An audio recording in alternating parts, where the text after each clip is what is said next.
Jadi Fajar Nugros nih waktu bikin film ini dia tuh harus konsul ke psikolog selama 2 minggu setelah syuting ya, karena ini pertama kali dia bikin film yang di luar zona nyamannya dia.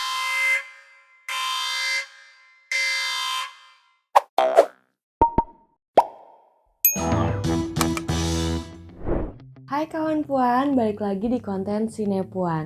Nah buat kamu yang hobi nonton film atau series atau sekedar pengen tahu film atau series yang lagi trending sekarang, kamu punya tempat yang tepat. Karena di Sinepuan kita bakal kupas tuntas film dan series yang pastinya seru banget. Nah di episode Sinepuan kali ini kita mau bahas film horor terbaru nih yang tayang di bioskop Indonesia. Film ini berjudul Inang karya sutradara Fajar Nugros. Nah, film Inang ini mulai tayang di bioskop Indonesia itu mulai tanggal 13 Oktober 2022.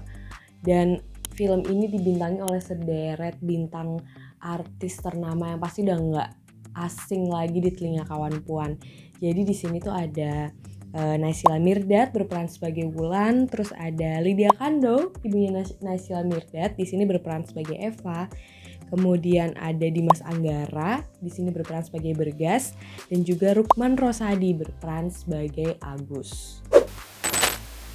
Nah, film Inang ini menceritakan sosok Wulan yang diperankan oleh Naysila Mirdad. Jadi dia ini perempuan yang hamil di luar nikah dan dia belum siap untuk menjadi ibu, melahirkan anak. Jadi dia tinggal di kota besar dengan perekonomian yang cukup sulit.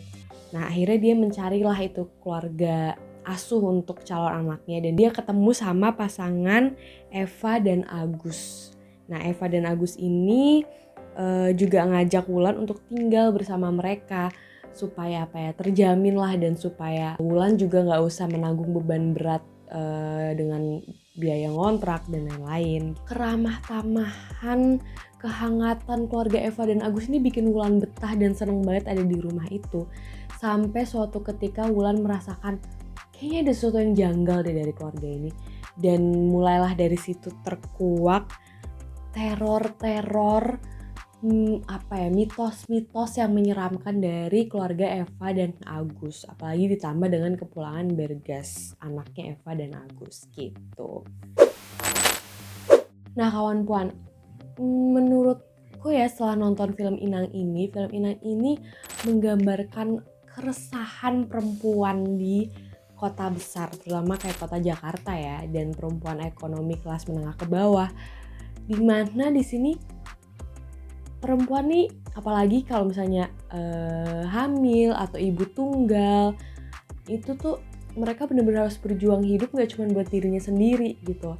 Dan di sini di film ini digambarkan kalau beban perempuan tambah berat dengan dengan sistem patriarki yang perempuan nggak boleh yang perempuan direndahkan atau dipojokkan dan cuma dianggap sebagai kayak objek seksual atau simbol seks aja, yang perempuan dilihat gampang lah dengan jual tubuh gitu, padahal nggak semua perempuan punya mimpi yang kayak gitu dan nggak semua perempuan menginginkan kayak ya tubuhnya untuk diperjualbelikan gitu. Tapi ini realita yang ada di kota besar gitu. Ini dari awal sampai akhir, dan juga soal kandungan, soal ibu hamil, itu juga ditunjukin gitu sampai akhir film ini. Nah, terus yang menariknya dari film Inang adalah ini mengangkat mitos Rebo Wekasan yang menurutku ini tuh jarang banget diangkat. Bahkan kayak walaupun dari orang Jawa sendiri, aku tuh baru tahu kalau ada Rebo Wekasan ini.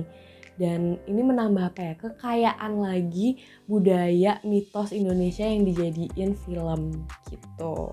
Nah di awal nonton film Inang itu gak kerasa kayak film horor, jadi kayak drama aja gitu. Dan ada komedinya juga di sini. Fajar Nugros benar-benar nunjukin kekasannya dia yang bikin drama komedi, dan nggak kerasa kayak film horor. Kita benar-benar lupa kalau kita duduk di bioskop nih nonton film horor. Tapi pas masuk ke adegan horor, transisinya mulus banget, cakep banget, dan bikin kita juga jadi kaget karena kita di build up-nya tuh nggak nonton film horor gitu, tapi kayak ini ternyata film horor gitu. Dan menurutku itu sih benar-benar transisi yang smooth dan keren banget sih. Tapi sayangnya di bagian akhir tuh motivasi karakternya itu kurang kuat kayaknya. Jadi misalnya kayak Wulan tuh di akhir tuh ada sempat dia ngomong apa yang telah dia lakukan untuk menjaga anaknya gitu.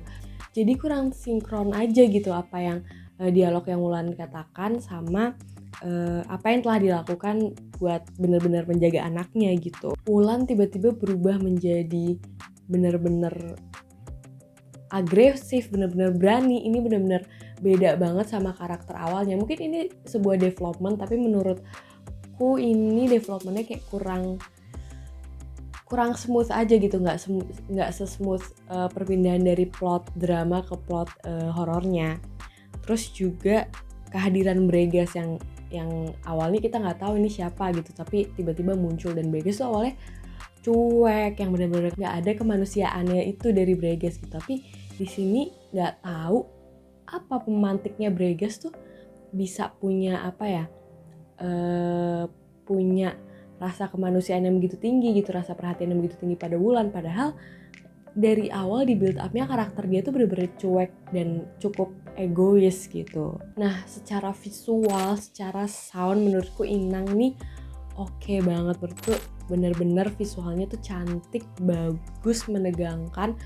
Horornya nggak yang bikin takut, tapi tetap menegangkan dan kerasa deket banget sama penonton. Ditambah dengan musik tribe, musik kayak tradisional yang bikin oke, ini benar-benar ngangkat tradisi di Indonesia gitu. Jadi secara visual dan audio dan plot penceritaan Inang nih oke banget.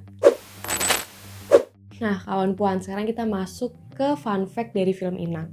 Jadi ini tuh debut filmnya Naysila Mirdad. Kawan puan pasti udah familiar banget sama actingnya Naysila Mirdad. Tapi ternyata Naysila Mirdad tuh belum pernah main layar lebar, dan ini debut layar lebarnya Naysila Mirdad. Uniknya di film ini dia beradu acting sama Lydia Kandau, mamanya sendiri, yang awalnya mereka nggak saling tahu gitu. Naysila nggak tahu kalau misalnya mamahnya tuh juga bakal main di film ini. Jadi mereka tuh kaget waktu pertama ketemu pas reading gitu. Jadi kayak ya ibu anak main di film yang sama, dan ini kayak mereka dipertemukan di layar lebar untuk pertama kali, tapi mereka nggak saling tahu gitu di belakangnya. Dan terus ini tuh debut film horornya Fajar Nugros. Dan untuk ukuran debut horor menurutku ini oke dan keren banget sih. Dan tau gak, jadi Fajar Nugros nih waktu bikin film ini dia tuh harus konsul ke psikolog selama 2 minggu setelah syuting ya. Karena ini pertama kali dia bikin film yang di luar zona nyamannya dia, di luar moral yang manusiawi yang dalam film yang selalu dia bikin gitu. Ini kan benar-benar sangat intens dan horor banget gitu.